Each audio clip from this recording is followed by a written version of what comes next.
Hello everyone, welcome to the final Chain Lightning build guide. I have dropped 2 Mythic uniques, one of which actually is a GA, both Starless Skies. I defeated Uberlilith, crafted myself a Harlequin's crest, and fully masterworked it on the first try, all 3 on cooldown reduction. Then finally, I cleared the T8 Infernal Horde, and now I can finally say that the build is ready. I have completed all of the steps, and I think I'm in there all the way at the end game now. I could still improve a couple of things. I don't have perfect 12 out of 12 gear yet, but I think it's ready for a final build guide. Getting into this build, I do have some variations on it. I also talk a little bit about the Andariel versus Harlequin discussion, because that's quite big with the Chain Lightning. And I even have some alternatives from you if you don't have one of the Ubers yet. So I want to get right into the items. All of the other stuff didn't really change that much from my endgame build, but I do have a little bit of changes here and there. So as the biggest change, of course, the Harlequin's quest. So I got this one and I got it 3 times masterworked on cooldown the first time. Of course, it's not really that feasible for you to have that on the first time. It's going to be quite difficult. I think it's like a 1 in 64 chance. So even if you're doing tier 7s, you're going to take quite a bit before this comes at that state. But once you have it, it's great. The other Uber unique we're using, or the Mythic uniques, is the Starless Skies. If you have like 4 Resplendent Spark and you don't have either of these, I would advise getting the Harlequin crest first, because that one actually changes your build a little bit more than the Ring of Starless Skies does. It's great, the Ring of Starless Skies is great, but it doesn't really change your build fundamentally as the like 30% or 44% cooldown reduction can do. So that's a bigger change to your build. So I would suggest getting this Harlequin crest first, and then afterwards the Ring of Starless.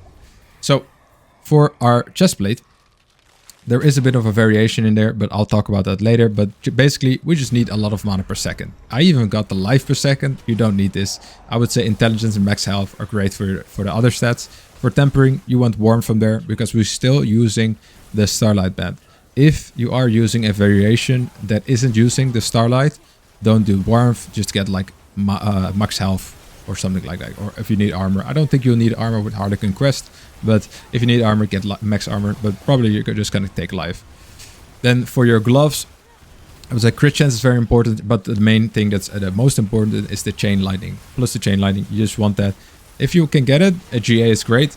The other 2 tempering stats you want is just a chance to CC, just for that stagger bonus, and then crit damage. I have vulnerable damage on this, but I was too afraid to brick it, so I didn't do anything else with this.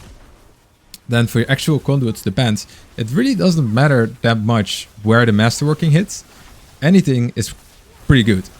I would say, of course, the Chain Lightning is just a fundamental damage multiplier, so it's great. But if it's on the resource generation, it's great. If you're struggling with survivability, damage reduction, also great. And the chance for projectiles to cast twice, if you get this high enough, you can just have a 100% uptime with your focus. And you can even, but I'll get into that later, but you can even switch your focus out for another temper, which can be good for another build. So that's it for your pants. Then for your boots, again, what you really want is the mana per second. We do have an ASU variation in there, so don't be too afraid that ASU is not in there right there. But I would say I already have around 70%. I have a 73% chance to crit. So to be honest, the extra like 10% crit chance that ASUS gives, or 15%, it's not really worth it right now.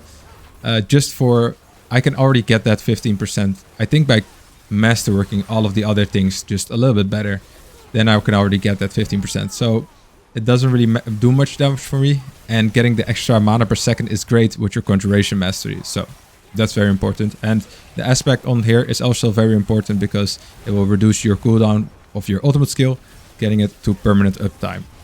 And also, I just didn't speak too much about the aspects because they didn't really change, but this one's really good too. If you want to get Therials, I'll talk about that later. But it does have a drawback, because you can't get Snowfilled. It's a great aspect.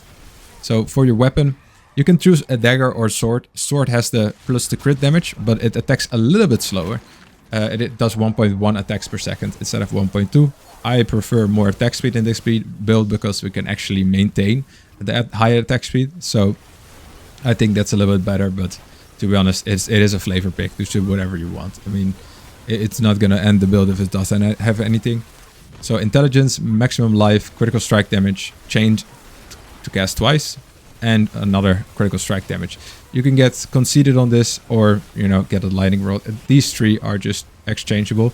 I would say on the necklace, get Storm Swell, because Storm Swell is currently double dipping, so you get even more bonus from this, and just it has a 30% damage bonus that it will get 1.5%, so, or 1.5 times. So we're getting a 45% bonus, and if that's double dipping, it's gonna be crazy.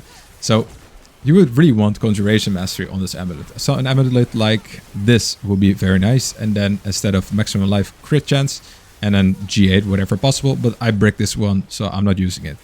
And maximum resource is actually a quite nice 4 stat. Like you would say, Conjuration Mastery is the best one to get, then critical strike chance, then maybe cooldown reduction or attack speed, and then like as a 4 stat, I would say maximum resource is great, especially if you're struggling, because all of your maximum resources get multiplied by your actual conduit. So that's 45% more value out of this. So this is not just giving 30, it's giving like almost 45. So that's great. And yeah, as I said before, Storm Swell in there. Ring of Starless Skies, it's a great ring. To be honest, you can't go really that wrong with the Masterworking, unless Lucky Hit Chance. We don't have that much on Lucky Hit Chance, so I wouldn't say Masterwork crits on that. If it rolls on anything else, that's great. Just take it. Attack speed, critical strike chance. I do think you would... Critical strike chance and core skills are like the best. And then attack speed is leveled under that. And then all the way at the bottom, like there's a good gap between there, is Lucky Hit Chance. So if you're Masterworking and really min-maxing it, I would say that's the proper way to go. Then we have a ring with Starlight. Starlight is just important with Warmth, that you get a lot of your life back, which will trigger this, and it will actually get you your resources back, your mana back. So this is very good. And also when you're doing the Fell Council, you will get even more mana back from this. And this is just a great way to... all the enemies that are burning will give you life back. And if you're just healing as well through any other means, so like life on hit or life per second, then this will also give you life back, or life and mana. So it not only helps you with regeneration with your life, it's also good for mana. And for the stats you want on there, Unstable Currents cooldown reduction is good. It's not really that useful. I know that Unstable Currents is almost permanently uptime for me, so it isn't that necessary, but the 16% or even 23% you can get on there is quite nice. But you really want that critical strike chance and also the critical strike damage. Those are very important things, so you can even forfeit the maximum life to get more critical strike damage. It is very nice in this build. And I don't think I've talked about this one. You would actually want cooldown reduction on there as well, especially if you don't have the Shaco yet, or like the Harlequin's Crest yet, then it's very important. There is a bit of a variation here, but I'll explain to that later. Intelligence is great, maximum life is also great if you're circling with survivability, and critical strike damage of course for the tempering and chance to cast it twice. Don't do chance to cast it twice if you're already at 100%. You can get to 100% with your pants and your knife if you actually hit a few crits on AGA. But, you know, if you don't, then definitely do temper this. So that's just a safe way to go. That's it mainly for like the items that we're using. Now, there are some variations, but first I want to get into what you want to do if you don't have any Ubers. I would say this is a pretty good change up. So you switch your... oh, that's not going there. So what you switch out is you actually do get Asus again. So you get around the 60-70% crit chance mark. You will get Taurasha just for the 60% damage bonus. And you will get your helmet that actually had the same aspect that your boots had with maximum over mana per second. So then you kind of get the same thing. And also you want cooldown reduction on your helmet. That's maybe even more important, because then you can upkeep all of your conjurations and spells. So you can kind of get the feeling of Harlequin Crest without actually having the thing. But you should really watch my endgame video if you don't have the Ubers, because if you don't have the Ubers yet, this is not really the build video for you. This is really one step above that, when you're really trying to max out everything masterworking and just trying to get to the highest point in the level. So, returning to what we had, we have some other variations that you can actually apply. So one of the first ones is actually just the Fractured Winterglass instead of your normal amulet, just because the Fractured Winterglass can give a lot of conjuration mastery. This one is just GA on there +6 out of the bat. That's just crazy. So you can get +4 if you don't have the GA in there, which is still quite crazy that you can't just get from a normal amulet. I think with a normal amulet you can only get +2. So that's already double the Conjuration Mastery just right off the bat. And you can masterwork that to get even higher. I would suggest though, if you're doing that, I would maybe get a ZEUS. And especially if you're doing it with Taurasha, there is a way you can just get these two. Then of course you would need to put Storm Swell on one of the other things. I would say throw out Lightning Rod. That one or like Conceited. It's a little bit of a flavor thing. If you do a lot of damage with your Lightning Spear, then this is a Chain Lightning spot. So I would say remove Conceited. But that is one variation you could do. You can also do the variation with also the Taurasha. So you do Fractured Winterglass, a ZEUS and Taurasha. This one is a bit iffy because you're losing out on a lot of that mana per second. You only get mana per second from your chestplate, so you need to have that one all the way G8 up. There's another variation.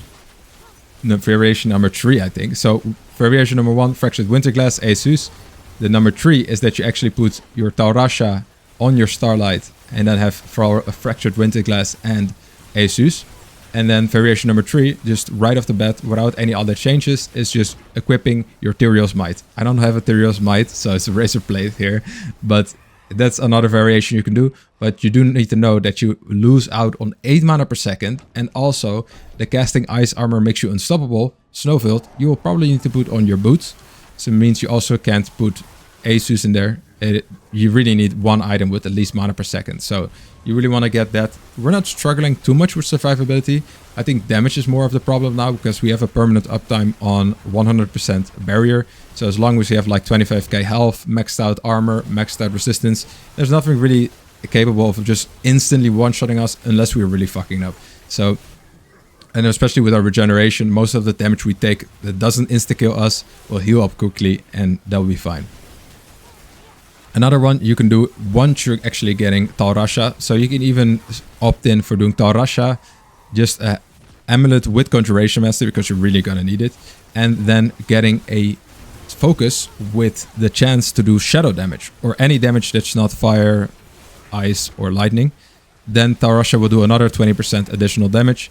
This is very risky with amount of mana you're getting per second, but I think this is the most damage dealing version you can do. You need a great hit on your Chain Lightning to cast twice, but I think this version is the min-max version of the highest amount of damage, but it requires a lot of GAs and min-maxing, so that's why I didn't take it as the main version.